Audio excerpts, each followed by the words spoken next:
ഇന്നലെ ഗുജറാത്തിൽ നിന്ന് വന്നൊരു വാർത്തയായിരുന്നു. വഡോദരയിൽ വളരെ പ്രധാനപ്പെട്ട ഒരു പാലം തകർന്ന സംഭവം. 11 പേരാണ് മരിച്ചത്. വാഹനങ്ങൾ നദികളിലേക്ക് വീഴുകയായിരുന്നു. മഹീസാഗർ നദിക്ക് കുറുകെയുള്ള 43 വർഷം പഴക്കം ചെന്ന പാലമാണ് തകർന്നു വീണത്.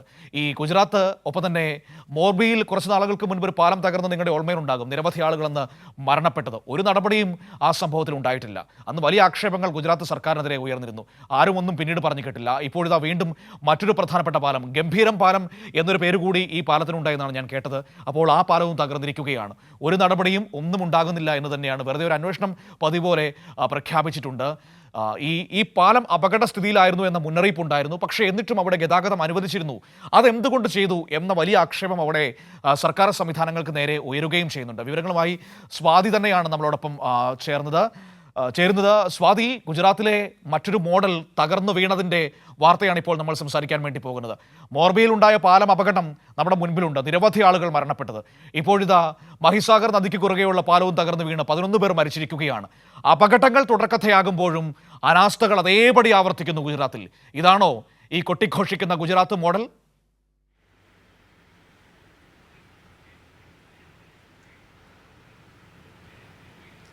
മനു, തീർച്ചയായും ഈ പാലം തകർച്ചയുടെ ഒരു ഗുജറാത്ത് മോഡൽ എന്ന നിലയിൽ വേണം ഈ കാര്യങ്ങളെയൊക്കെ കണ്ടുപോകാൻ വേണ്ടി.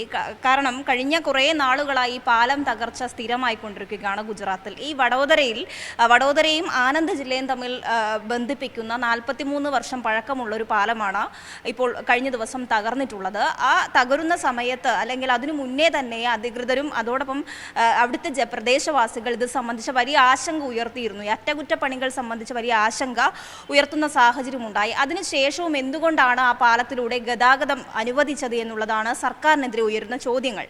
മാത്രമല്ല, നേരത്തെ മനു സൂചിപ്പിച്ച പോലെ കുറേയധികം പാലങ്ങളുടെ കണക്കുകൾ ഈ ഒരു ഘട്ടത്തിൽ പരിശോധിച്ചു പോകാം. ഇതെല്ലാം ഗുജറാത്തുമായി ബന്ധപ്പെട്ട് നിൽക്കുന്നതാണ്. സൂറത്തിലെ മെട്രോ ഫ്ലൈ ഓവറാണ് ഉദ്ഘാടനത്തിന് മുമ്പ് വിള്ളൽ വീഴുകയും അത് പൊളിയുകയും ചെയ്യുന്ന സാഹചര്യം ഉണ്ടായി.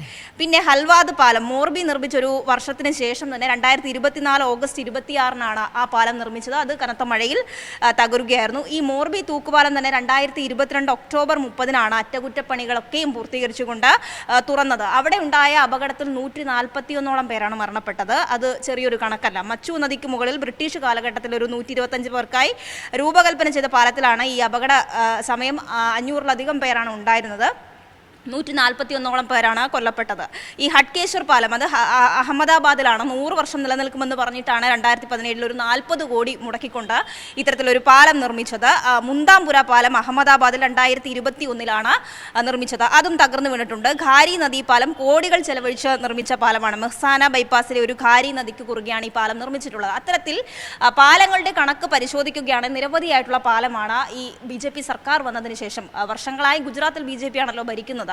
അപ്പോൾ ഇത്തരത്തിലുള്ള ഒരുപാട് ക്രമക്കേടുകൾ അല്ലെങ്കിൽ അഴിമതി, ഈ കോടികൾ ചെലവഴിക്കുകയും അതിനകത്ത് അഴിമതി നടത്തുകയും, എന്നാൽ പാല നിർമ്മാണത്തിൽ വലിയ പാളിച്ചകൾ ഉണ്ടാവുകയും അത് ജനങ്ങളുടെ ജീവിതത്തെയും അവരുടെ ജീവൻ എടുക്കുന്ന തരത്തിലേക്ക് ഇത് മാറുകയും ചെയ്യുന്നുണ്ട്. എന്തായാലും വലിയ വീഴ്ച തന്നെയാണ് സർക്കാരിൻ്റെ ഭാഗത്തു നിന്ന് ഉയരുന്നത്. മോദിയൊക്കെയും എല്ലാ സംസ്ഥാനങ്ങളിലും കയറി ഇറങ്ങി നടന്ന ഓരോ പാലം ഉദ്ഘാടനം ചെയ്യുന്നുണ്ട്. എന്നാൽ അതിൻ്റെ പണികളുമായി ബന്ധപ്പെട്ട് അത് നേരായ രീതിയിലാണോ പണിഞ്ഞത്, കോടികൾ ചെലവഴിച്ച് വലിയ പദ്ധതികളായി പ്രഖ്യാപിക്കുകയും ചെയ്യുന്നുണ്ട്.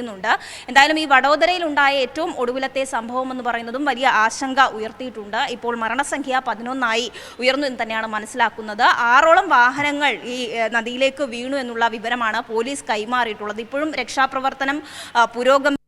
ആ സമയത്ത്, അതായത് ഈ പാലം ഏകദേശം പുലർച്ചെ 7:30 തകരുന്നത്. ആ സമയത്ത് തന്നെ ആ പാലത്തിൽ വലിയ ട്രാഫിക് ഉണ്ടായിരുന്നു.